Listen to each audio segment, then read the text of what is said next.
I've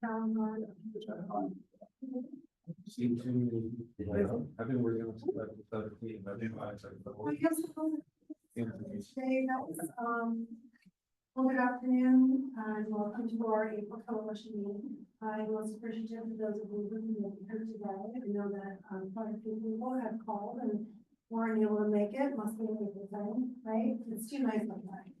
We have two very special guest presenters today, so let's get right into it. And of course, there's our new one. I did. So introductions and an icebreaker. In one or a few words, what do you do to release stress? And I'm Lisa Lynn, the executive director, and I would say working out and praying. Yeah, definitely. Okay, I am Kelly. I am the youth director, and when I'm stressed, I really like to go on hikes and pray as well. And we can go on to the people online. Nick, what do you do when you're stressed? Hi there. I take my motorcycle for a ride. That's definitely a stress reliever.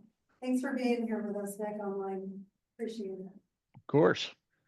Hi, good afternoon. I'm Sergeant Payne. I'm with the Counter Drug Task Force, the drug reduction, demand reduction outreach team.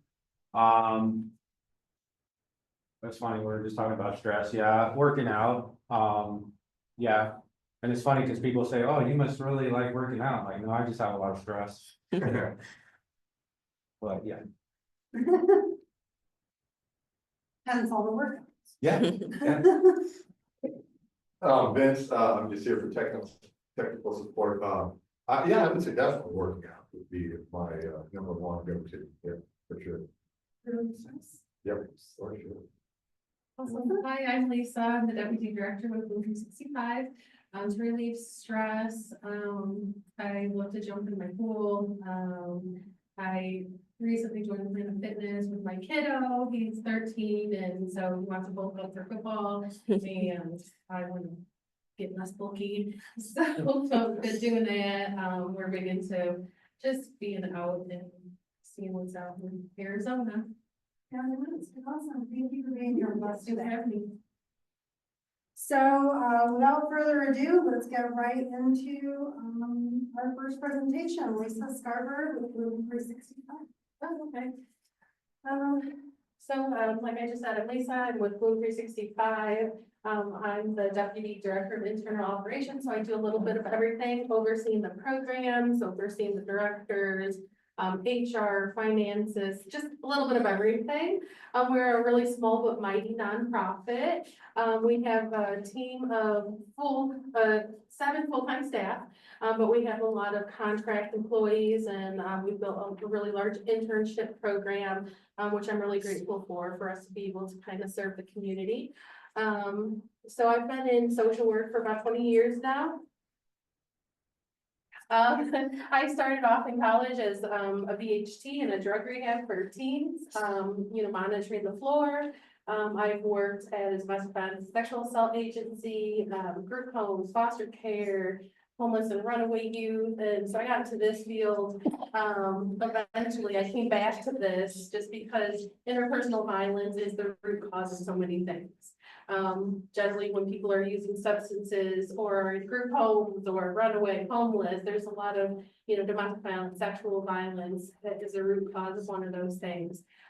So I joined Bloom 365 back in September, because it's kind of where my heart lies, and it's my big why. I sometimes miss working directly with people, participants directly, but I feel like I get to help more on the larger scale of things by doing this. So with Bloom 365, we are a local nonprofit agency. We're located off of 19th Avenue in Northern. But we serve all of Maricopa County. All of our services are free. We serve youth ages 11 to 24, and the only criteria is the age, and then having experienced some kind of interpersonal violence, dating violence, sexual violence, domestic violence, stalking. As long as they meet those 2 criteria, that's how they qualify. So we're gonna see, anybody, we don't ask for insurance, we don't ask for IDs, we just ask that they, have experience in interpersonal violence and fall into our age categories. We do a lot of data collection in everything that we do with surveys, with feedback. And so I'm gonna go into a lot of our different programs, but we do capture a lot of data because we like that research and we like the numbers behind what we do. We're very evidence-based, very trauma-informed. And these are some recent numbers. In Maricopa County, 50% of teens have disclosed that they have experienced abuse in dating, and 29% of participants disclosed that they've perpetrated. And that's a huge number, right? And we get these numbers by, like I said, surveys and everything, but we also have a large presence in the schools in Maricopa County. So we go in and deliver what we call a 7 doses curriculum. So we spend generally 7 weeks in the schools. We're really huge into the Phoenix Union schools and various charter schools and everywhere else. And so each week we do a 1-hour presentation on things related to healthy relationships. It could be red flags, it could be consent, communication, anger versus abuse, conflict resolution. So we talk about a lot of different things. And during these presentations, we give them eye clickers. And so we'll ask them questions like, how many of you have witnessed abuse, experienced abuse, perpetrated abuse? So we collect these in, live action, and that's how we collect the data. So that's how we get those numbers. And so we obviously see a need for our services out there. So the one card you'll see here is our level line card, and I brought those. Those are on the table. Take as many as you want. I completely forgot to bring this flyer. I packed it up. I have like an accordion file folder. I packed it up and I left it on my desk, which is typical of me, I guess. So So we we have, only have like 20 in my truck oh, from the perfect. last event. Yeah, I think so. These are this is like our new program flyer. We gotta get into, we're waiting for the rat cards to come in, but so right now we only have paper copies, but so we have a little bit of new brochures. So we'll go over a little bit of our program services. So our level line is a helpline that we have.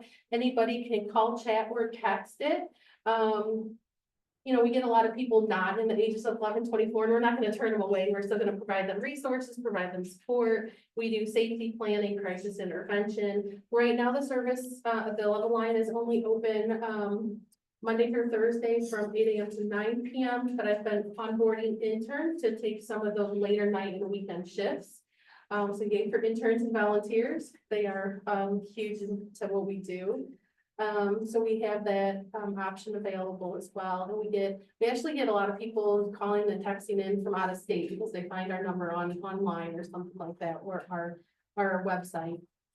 So this is what I mentioned, that we bring into the different schools. But not only the schools, we go into different agencies and organizations. We're starting to get back into group homes. We're going to be presenting this at some of the juvenile correctional facilities, boys and girls clubs, really anywhere that there are Gen Z youth, we'll go and do a presentation.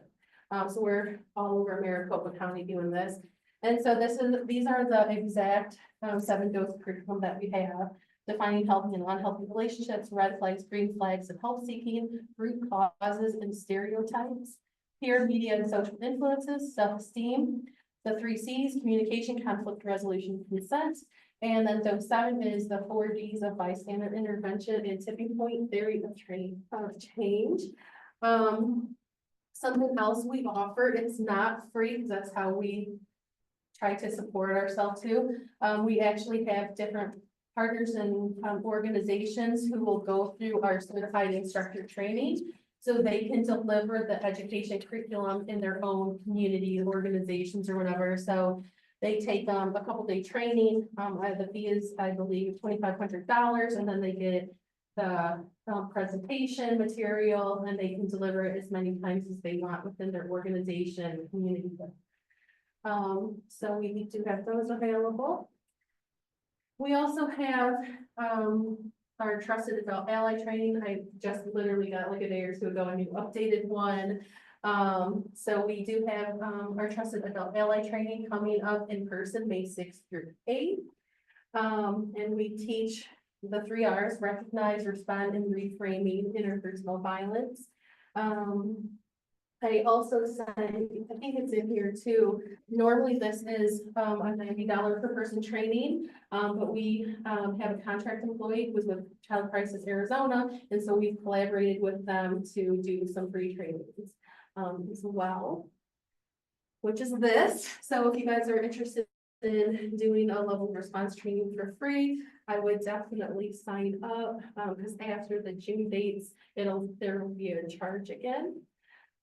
So our level, goes over listen, actively and reflectively, empathize with genuine connection and understanding, validating the experience of every young person, encourage safety, empowerment, and self-advocacy, and link to helpful and relevant resources. And so when we do our work, we call it leveling.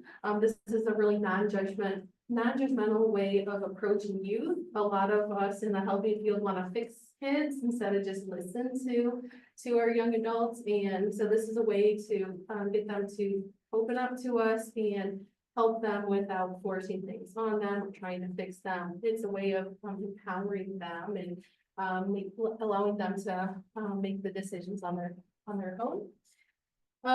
Some of our specific services also are listed here. Like I said earlier, we do have internships. We do have 2 different counseling programs.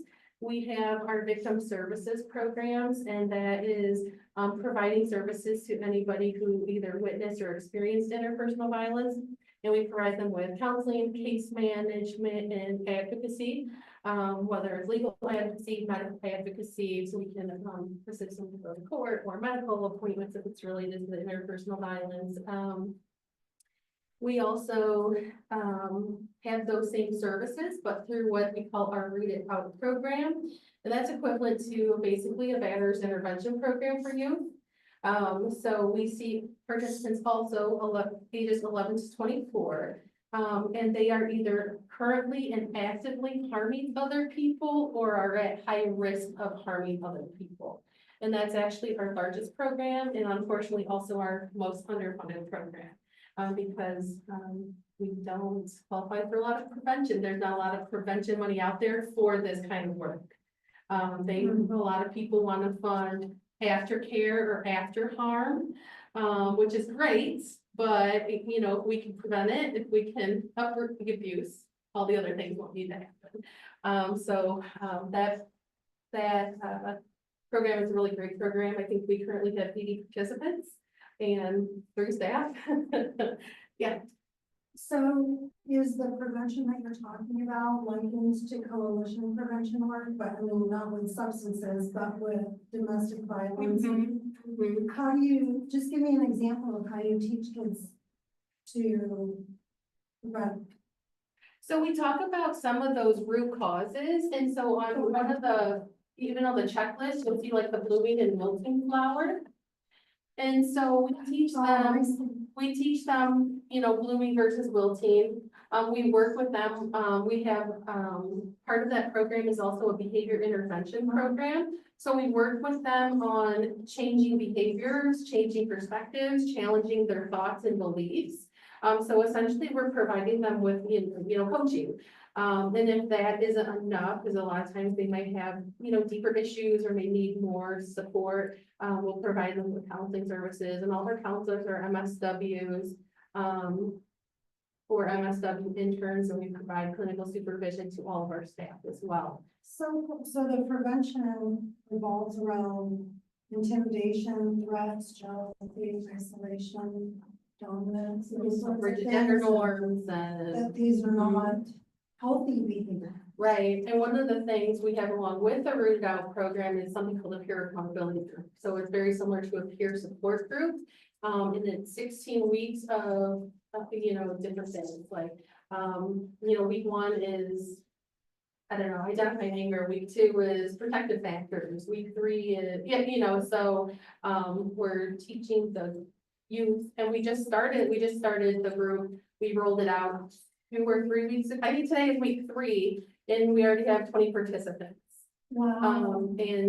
So it's already really successful, and that's kind of scary if we, for these programs, we have to fund it with, private donations or getting things through like Dignity Health, stuff like that, which has been amazing, and supportive and stuff like that, so. But then to also be able to pay your staff, mhm, so- nursery Yeah. and social workers. Yeah, so we're all, definitely actively, raising money for that program, so that's where, prevention starts is, talking with the youth and teaching them different ways of thinking and acting and coping, so, yeah, so, that's part of the Rooted Out program as well. So, yeah, and then we, also have a program called Safety for All, and that provides the same services, peer support groups, counseling, case management, advocacy, but it focuses on individuals with disabilities, whether it's physical disabilities or intellectual disabilities. We provide them services, all the same things, but we also provide services with adaptive materials.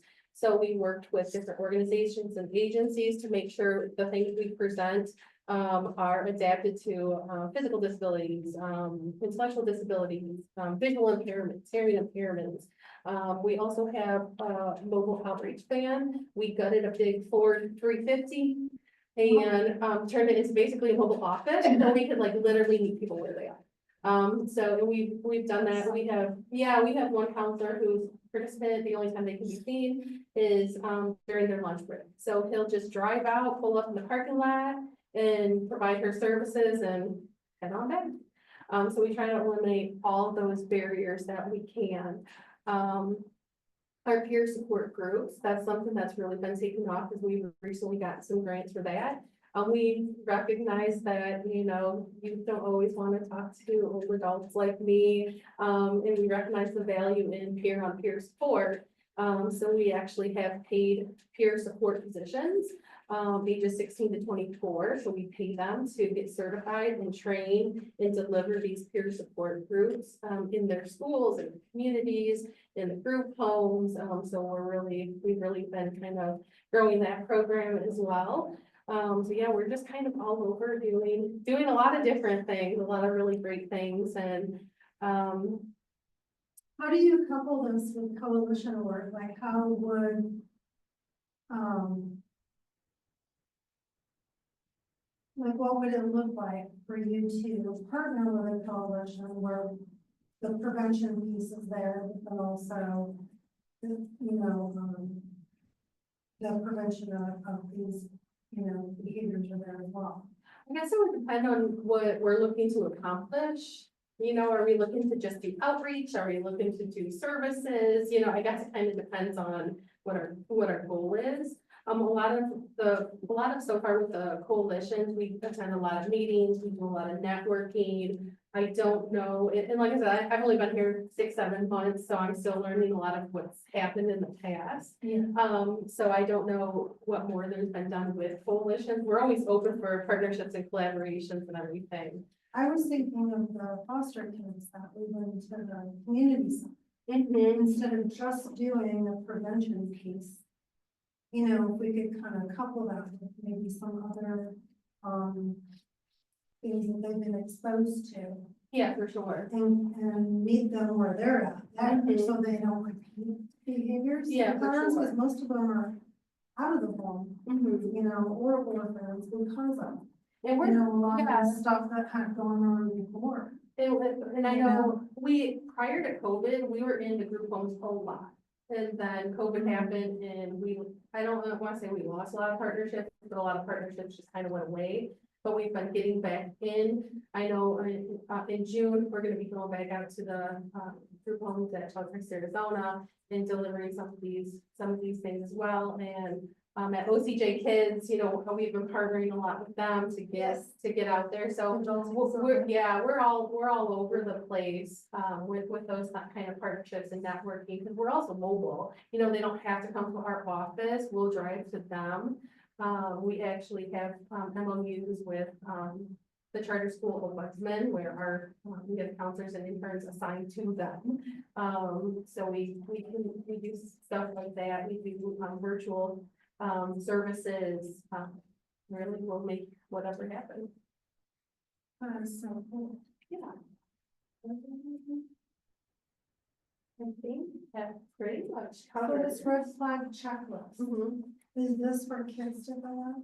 Yeah, we bring it to all of our presentations, we bring it to all of our tabling events or outreach events. And it's also great for parents to take too, because it really sparks conversations.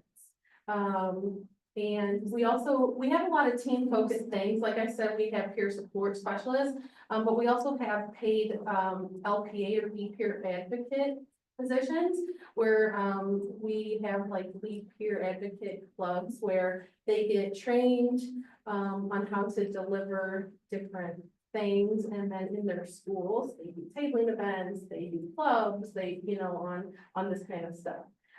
To, get the message out there, to be another form of support in the schools, so, yeah, we also do that, so we very much involve the youth, we're a very youth-focused agency, and when we say that, we mean that. And, the peer support specialists and the LPAs, that they do things very autonomously. Like, I technically oversee the LPAs, but we have like a Southwest Regional Director. And unless she comes to me and says, I need to help you intervene, I'll check in with her, make sure she's okay, but I want them to have autonomy and the empowerment to do them until they're like, I need your help, so. We put a lot of trust in what they do, and they do amazing. And I'll have to email you the flyers since I forgot my desk, but we actually have a teen track event coming up with Nova. And there is a cost associated with teens to attend this peer academy training. But we also do offer scholarships for those who qualify. And this goes back to that red checklist, red flag checklist. My kid is onboarding as a volunteer lead advocate. He's 13, so we can't be paid, but we have conversations like that. He's watching the videos and I'll bring home the checklist and I'll be like, you ever see any of these in schools? Or we can watch, we'll be watching a movie like, hey, do you recognize any of that? What is that?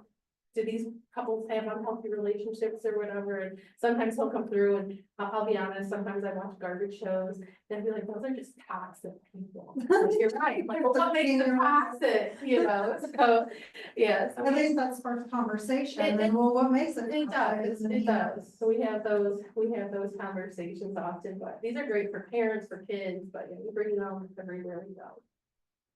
Yeah, this is awesome. I couldn't wait to hear more about your program and seeing you at a couple of events now. Yeah, right? We haven't really gotten to sit down and talk about the program. Yeah, and we're always happy to have people come on site, do tours, meet the staff that do the work. So yeah, we always love visitors. Yeah, fantastic. How do we get, more information about your hours, locations?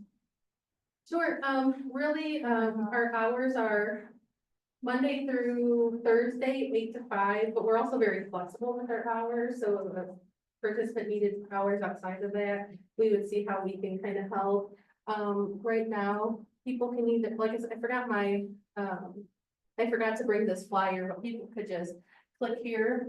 And I can send you a direct link for them to fill out our support services form. So how that works is they'll fill out the inquiry form.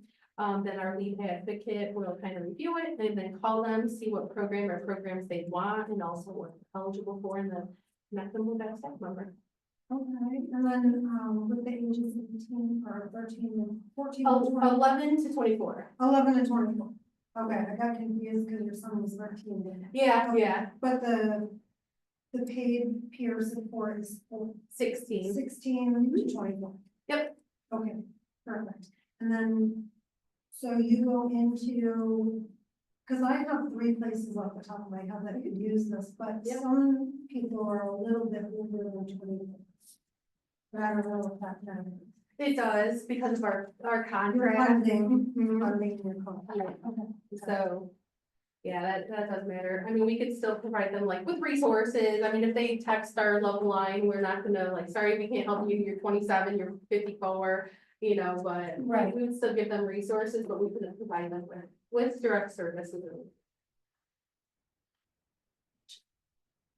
Yeah, I'd love to connect, and I think another, really, important thing also is, we don't ask for documentation, so that's kind of a big thing nowadays.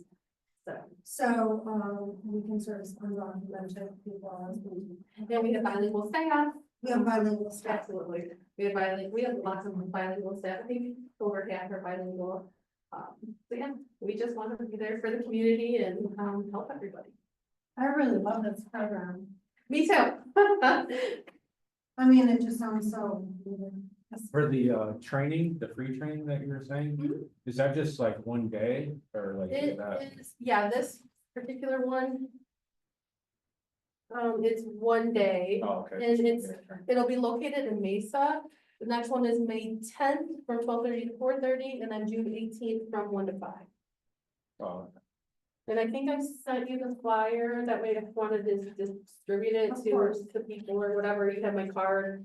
I can send you all these materials as well, so. Yeah, any other questions? No, that was really comprehensive. Thank you so Awesome. much. Well, I thank you really for having appreciate me. that. Yeah, absolutely.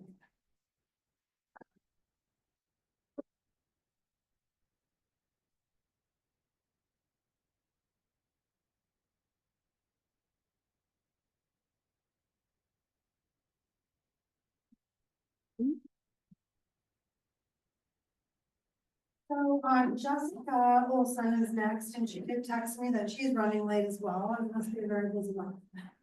So I'm gonna fast forward to my slides, and then we'll just catch up with her when she gets here. So our next event this Saturday is DEA National Prescription Take Back Day in partnership with Phoenix Police. And these are the 3 locations that we're gonna be at. If anybody knows of anybody that would like to earn some extra money, we do need bodies, because I will be at the YMCA at that event. So we have 4 events on that day. Anybody, you wanna go to the YMCA? You wanna be at the YMCA? Yes. You do? Depending on what day and what, the 26th. No, oh yeah, it is the 26th. I'm already on the event. Are you? Okay, Yeah. sounds good. Also, Arizona Department of Health Services and City of Phoenix Office of Public Health will be hosting a lunch and learn. This URL is in your newsletter to be able to join the free webinar. It's from 12 to 1 on Tuesday, April 29th, and I'm going to be on the expert panel for questions. So right now we have about 150 people through the city of Phoenix signed up. And we're just looking for more. The registration link is also in the newsletter. So you can go right there and register with the city. And then the 29th, just bringing awareness, is National Fentanyl Awareness Day. So within the newsletter as well, there's another link for the nfad.org. Another grant that we have is the Maricopa Rebuild Reentry Project. And if anybody's interested in becoming a community coach, it is a volunteer position. There is training with that position, there's support with that position, with our reentry coordinator, as well as myself, as well as, the bigger higher ups. There's plenty of support for this. We're gonna be doing a training on Saturday, May 3rd, from 3 to 6 at Denny's. And a light lunch will be served there as well. And I thought Daniel was gonna be here from the DEA, but he had sent this to me. The Citizens Academy is coming up. The DEA Phoenix Division will be hosting an academy, led by local agents, with training on special operations, drug prevention, firearm safety, investigations, and first aid.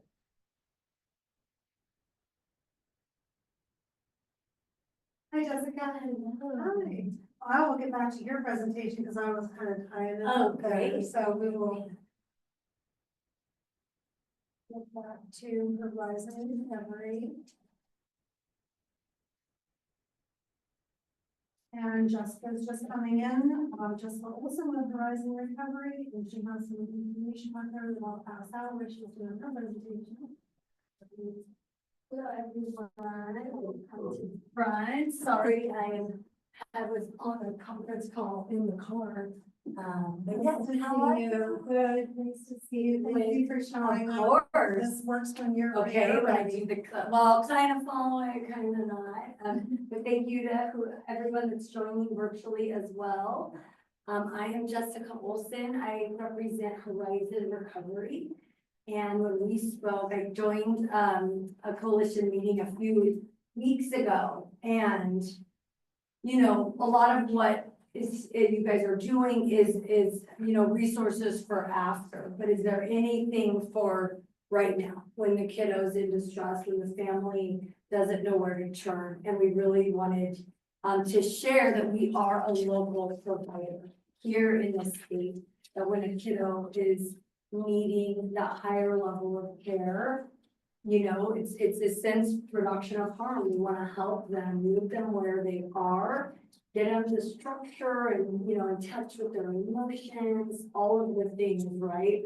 So that, and the goal is to hopefully alleviate years of unresolved issues or trauma that may lead into years of substance use disorder and other maladaptive coping mechanisms that we're just seeing so much, right? So we specifically at Horizon treat, but yes, adolescents ages 12 to 17. So that is our core demographic and the clientele that we serve.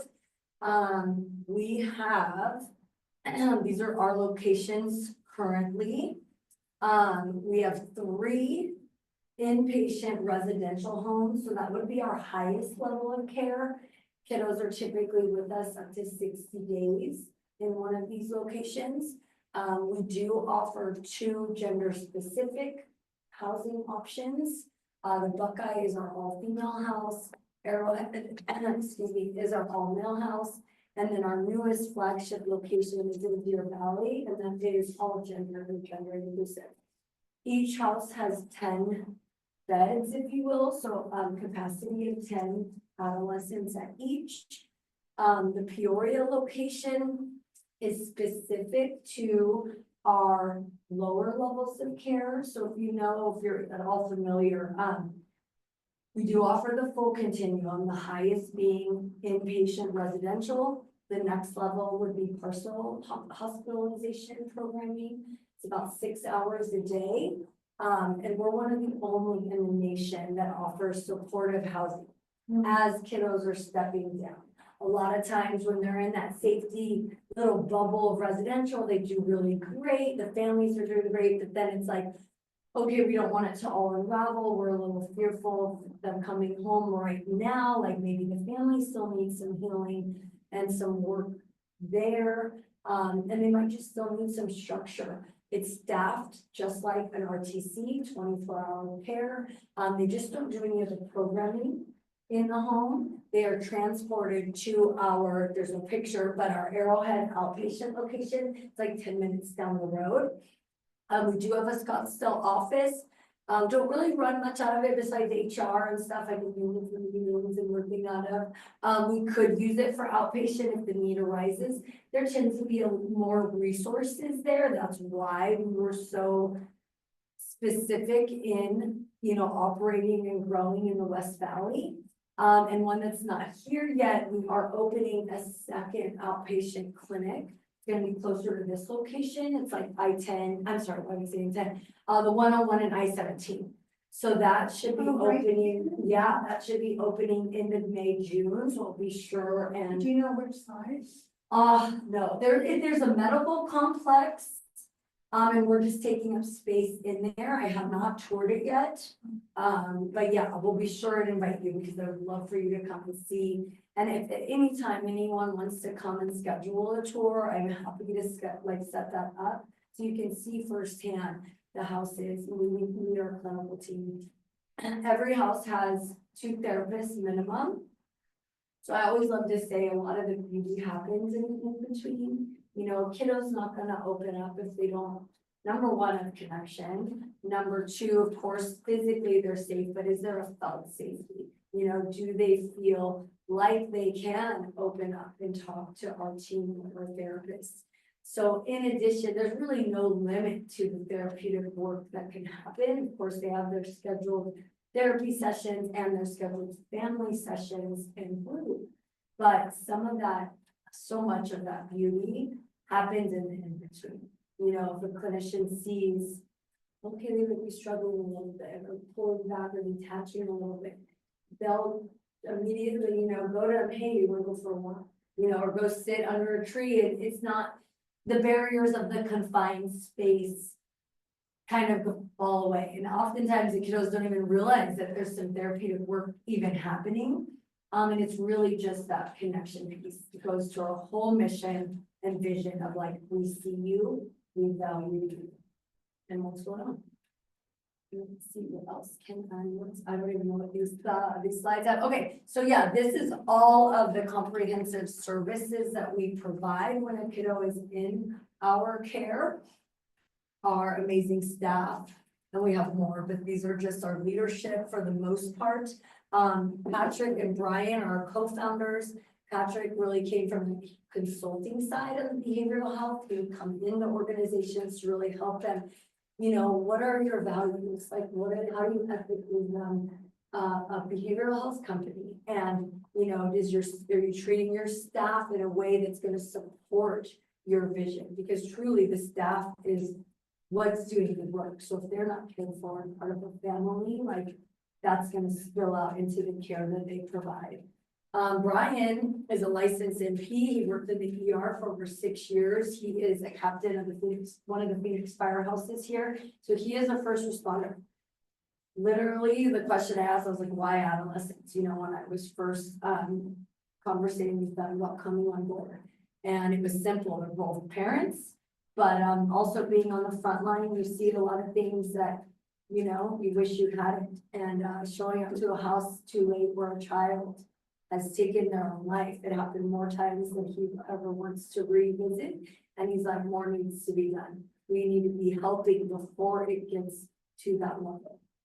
Dr. Amini, she's incredible. She's a psychiatrist and not your typical one. She's not okay with just prescribing. And that is not our approach. We don't want to just manage symptoms.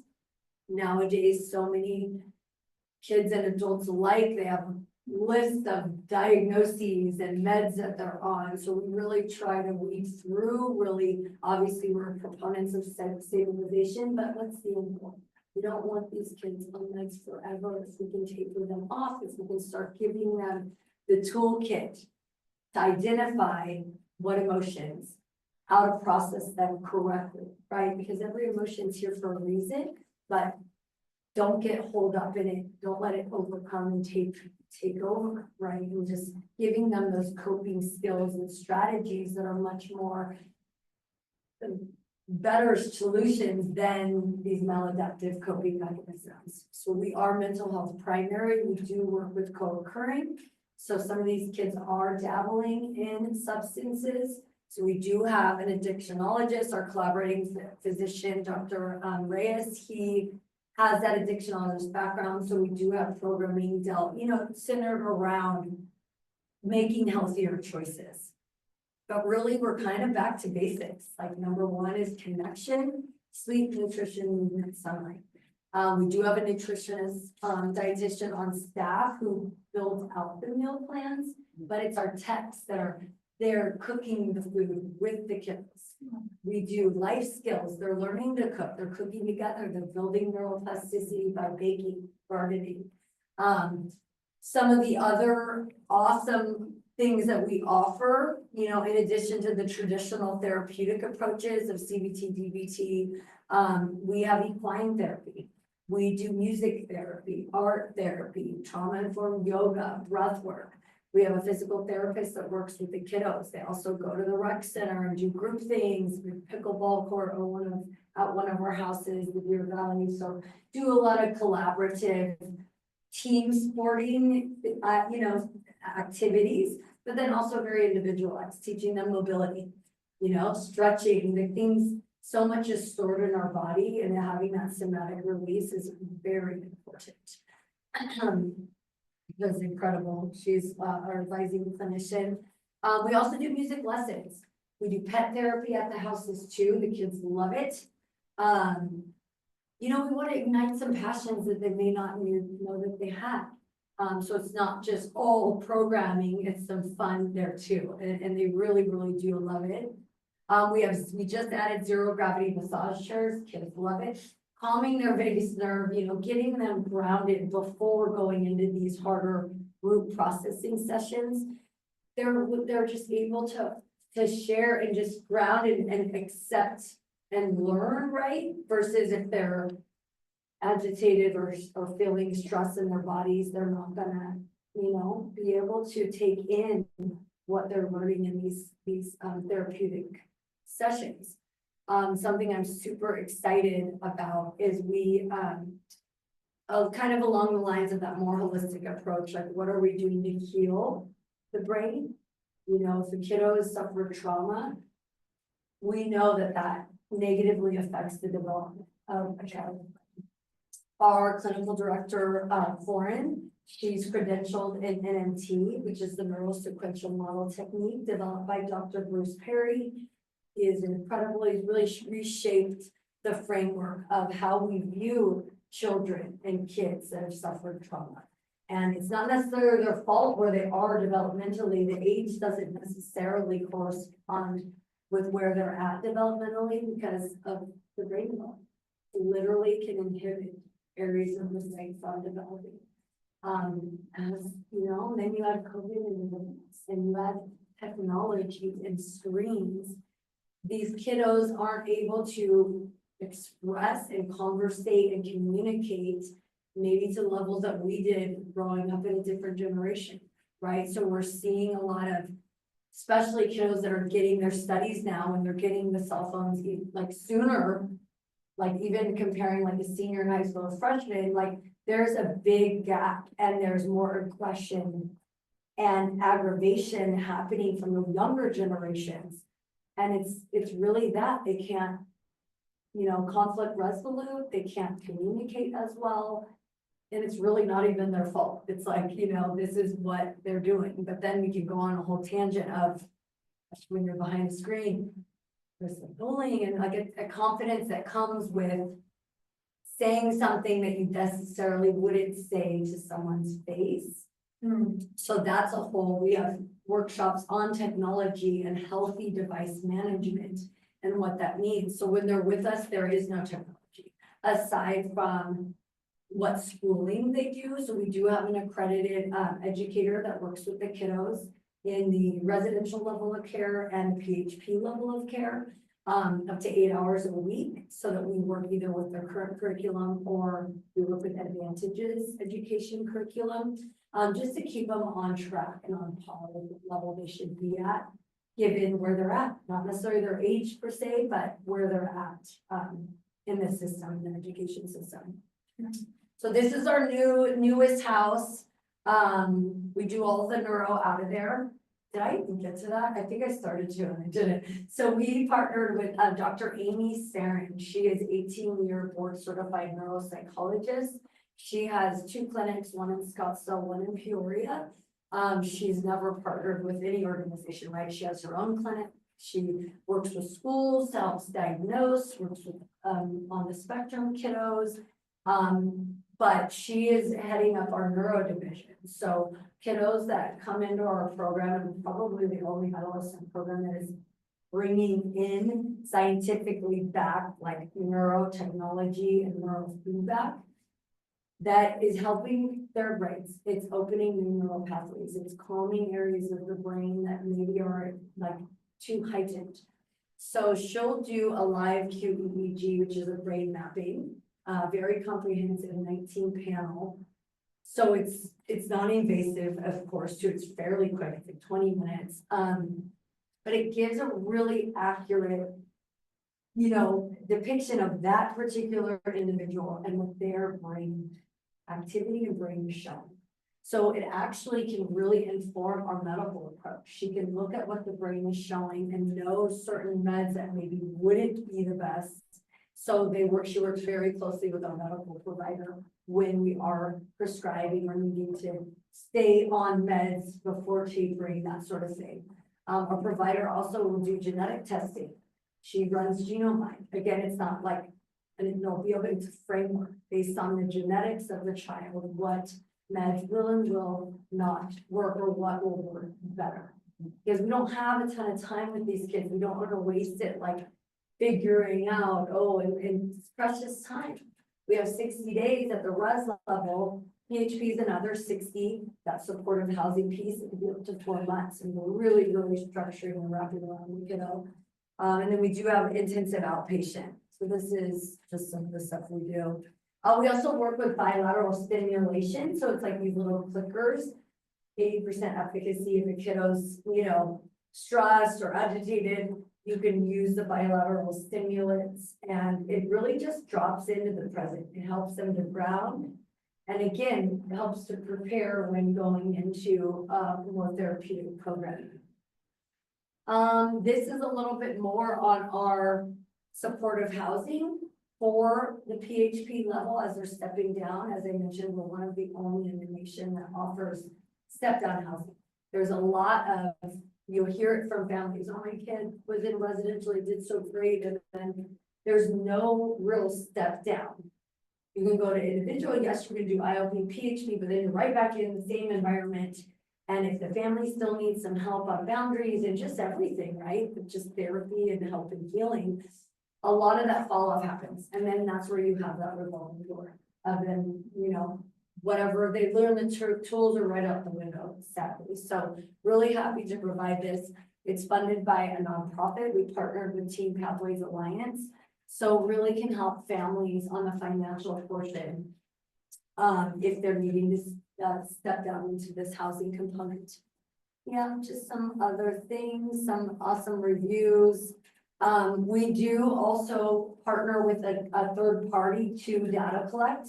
We really believe we owe it to the families and the kiddos that we serve and ourselves, like is what we're doing working. So we are collecting data, we're collecting our outcomes.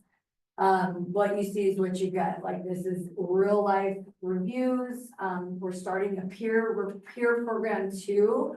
Because kiddos, they want to hear from other kids. They want to hear those that have maybe been where they're at and now are on the other side, not just so much from adults. So that's a big piece that we're building out. What else can I say? I think that's about it. We work with all commercial insurances.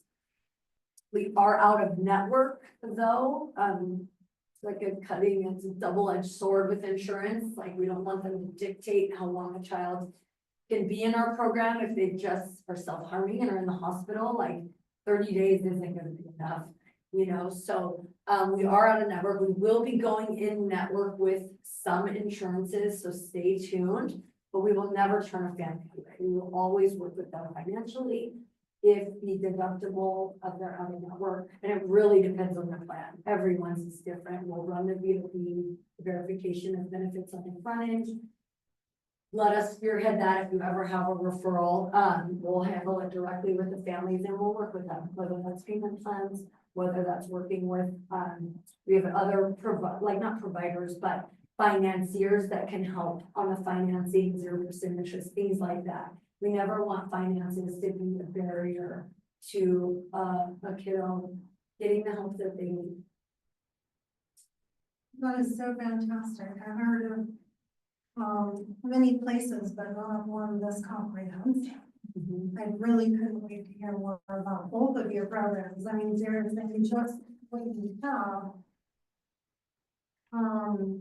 I had noticed like in the last year, a lot of the coalition meeting, information was here's the problems that are in our community. This is the percentage, this is what the kids are doing, this is the two main risk factors that lead youth to substance misuse are stress and sadness, right? When I think of you two ladies and what you bring to the table with your programs, like how can you effectively partner with a coalition, knowing that there's over 68% of kiddos in North Phoenix that are using substances because of stress and sadness, but I see the answers, right? But how do I get them to go there while teaching them? You know what I mean? Does that make sense? How do we Absolutely. collaborate? There's so much stress and sadness. That's why they're using. If they could get to you first, I wouldn't have to go into many schools, or is that, do you know what I mean? Not that I don't want to, but if that is, those are the two number one risk factors to my kids, the use of those substances, because they can't process. They can't process, you're right. And that's what something like, our programs, it's helping them identify what it is, what's the underlying driving behaviors. If we just focus so much on the behaviors themselves, and okay, you can cut out doing certain things for a period of time, but if you're not getting to the root of at which is driving the behaviors, whether it be trauma, depression, why the depression, what, it's gonna, the behaviors are gonna come out. And that is why we try to come at it from such a holistic wraparound Yeah. services Do you think and the that neuro, the stress is due to today's landscape with, of course, Mm. absolutely. yeah, I mean, it's just Piece of changed. it, I don't yeah. remember being stressed. At- There were stressful things that I look back when I was a child. I was like, wow, how did I get through that? Resilience, Mhm. right? But I was like, go outside and play, and I would ride my bike and get that sunshine, like you said, and get that physical exercise, and then I wouldn't be stressed anymore, right? So are they just getting bottled up and don't really know what to do because there's not a lot of physical activity? I would think so. That's a big piece to it, and the screens and the social media. It's like kiddos nowadays, they're not just comparing themselves to the kids in the class or the school. It's like thousands, and even millions of people. And that's just, so, they start to question, or even if you see something, I was just thinking in terms of my own daughter, who's 8, and I'm like, never gonna be wrong. But, say she sees her little friends, they post something on social media that they're all together and she's not there. They don't have the cognitive brain capacity or thought processes yet to be like, oh, well, maybe they were just finished soccer and that's why they went there. And so they were already together. They immediately would go to like, oh my gosh, why wasn't I invited? Like, do they not like me anymore? And it's like in this age, 12 to 17, they're figuring out their social dynamics. They're figuring out who they are as individuals, but everything is very black and white. And we know as adults, like it's not always that way. There is some gray or something may have led to that. And they see it as like, this is how I feel this bad right now. I'm gonna feel this bad forever, Right. and so it's like helping I feel them that. to identify, but process it, not let it overcome you. Something I didn't mention yet, but I would love to, is it's the first time we're doing it Horizon, and thank you for including it in your bulletin or the email for this. We are launching a summer program. Again, hopefully to offer some programming before it gets to this level, right? Kiddos in the summer, what are they gonna do? Do they have plans? So something that gives them the mental health tools, the toolkits, but also helps to build confidence, helps them to also socialize. So many of these kids, it's devastating, like they don't really have friends and all they have is the friends through the game. And, it's just, the world has changed and how do it's not going to completely go away. So how do we offer the support to surround it and try to, give them the tools? That's it. Like, if they don't have it, they're not gonna know how to process and not be able Right, and a lot to of think us- differently. Parents growing up kind of with them in this technological age, we don't really have the tools to process. I mean, I was telling Kelly, Canva had me crying. the other day. I'm like, if I can't do Canva, I can't imagine. I'm like, hey, pull it over.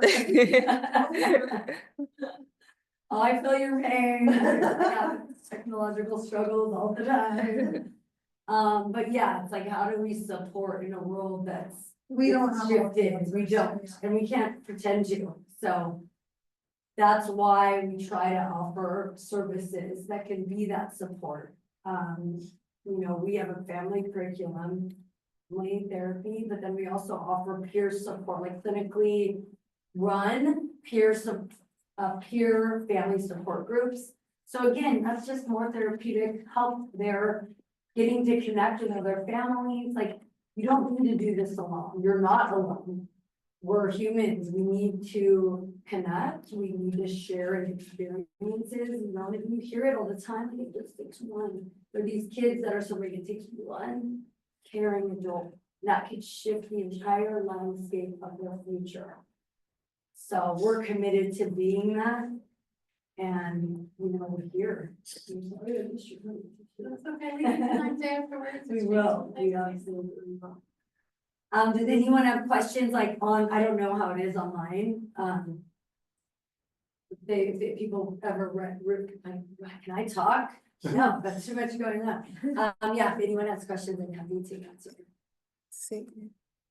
So Nick is the only one online right now. See if he has any questions. And no question, Nope, I'm good at the moment. Thank you. Thank you for the presentation. thanks, Nick. What would be an example of youth using your services? Like, I'm just trying to gauge like the situation. You know what I'm saying? I'm trying to understand like how serious or not Yeah. serious, or like you don't want to wait till it's serious. Some of that is the signs, right? Yeah. So a lot of, you don't have to go to the highest level of care. Kiddos can enter in at any level. Obviously, we do an intake and a clinical assessment. So whatever is clinically appropriate, but we work with a lot of therapists locally.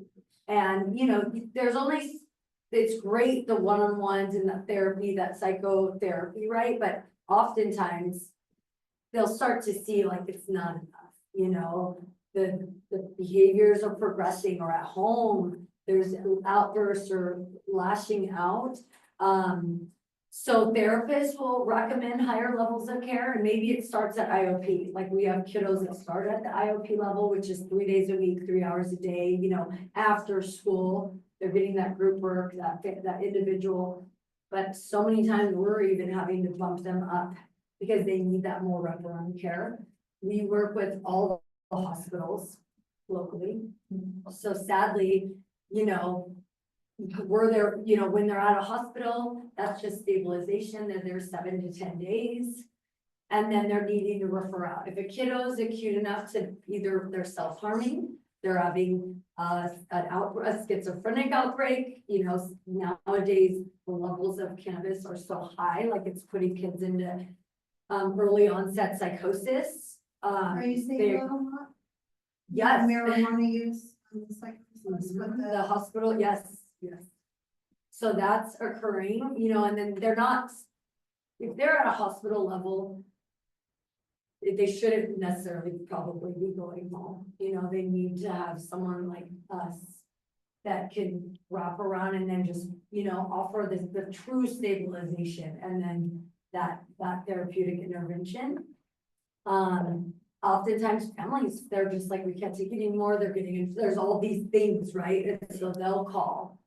But I would say, number one, also other organizations too, it's like Google is a huge resource. They'll call other organizations, and they can't maybe take the ages, they come to us.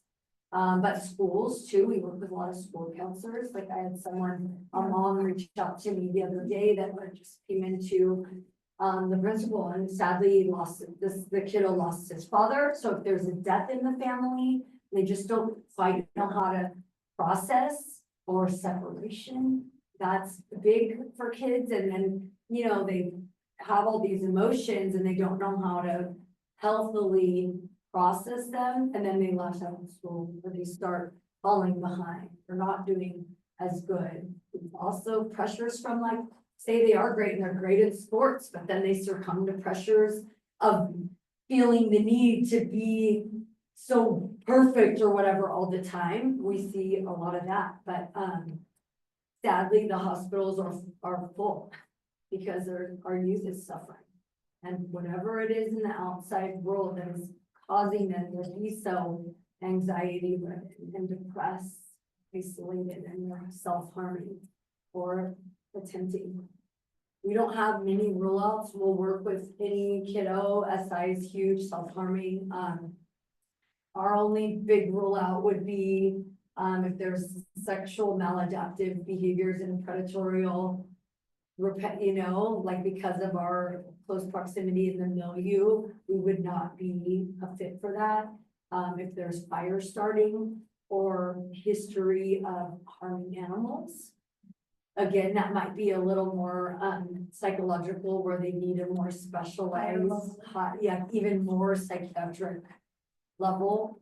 We're not a locked facility, we are a hands-off facility, obviously cameras and all that, but like there are a few in the nation that are actually locked facilities. There's only one here, it's a hospital setting. But the hospital settings can be very traumatic too. Kiddo going in there thinking like, okay, you know, I've ran away from home, or I did this or whatever, and then they end up in the hospital, like, then there is really some psychiatric issues with other kids, and yeah, that alone can't be. So we want to be, we're the level 2, so if we can get to the kiddo before the hospital, but oftentimes they're coming to us after the hospital. And then Mind 24/7 is another really great, like, crises. Look, they have a bunch of locations, but again, that's when you're in crises. Kiddos threatening to, do something, parents run there, and then they're gonna go from to hospital. They're not gonna send them to us, they're gonna go to hospital first, and then the hospital will send them to us. Yeah. Yes. I can't wait to get the word out. Yes. About these programs. I mean, seriously, coming from the prevention end of it and seeing what we can do and doing the community assessment, it's just really important that, I found these things, but then finding you ladies, I'm starting to find more answers. Rather than just kind of stopping there. What do we do? Prevention education, well, if it starts with stress and sadness, I gotta get there first before I can explain how dangerous a vape is, Yeah. right? Cause they're beyond that already, they're like, okay, cool, lady, Yeah. To me, so, seeing how we can partner, especially, with OCJ Kids, the largest foster care organization. Lisa was at their adulting summit, but maybe getting into more of the group homes, maybe they don't need to always become part of Department of Child Safety. Maybe there could be an intervention before they're actually, a part of DCS and now they're important in the orphanage. Maybe there's another room to that. I'm seeing a lot of hope. I have many things going with that. Thank you for what you do, Lisa, and connecting and being the resource, because it's important. Absolutely. I already showed these, but we do need people for the prescription take back days. We have fentanyl awareness day. It's a Tuesday, April 29th, London, virtual. In the newsletter, you'll see a link. I also put a link to both of your websites.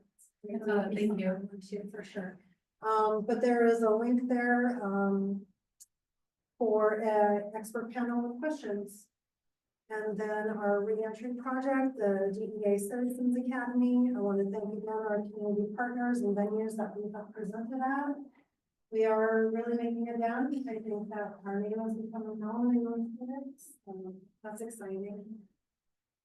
We are always looking for sector representatives. Here's our statewide resources. Always on my slides. And then this new QR code is pretty cool because if you scan it, it just comes up with all of our social handles. So I don't need to put a phone number, I don't need to put a website in. It is like, You do that on Canva?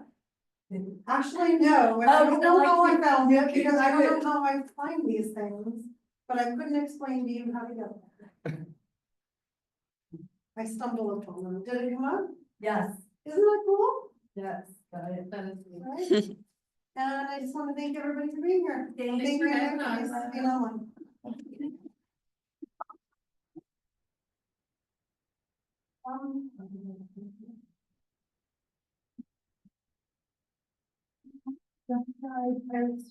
I apologize. You saw last time there were like 20. Oh, it's okay.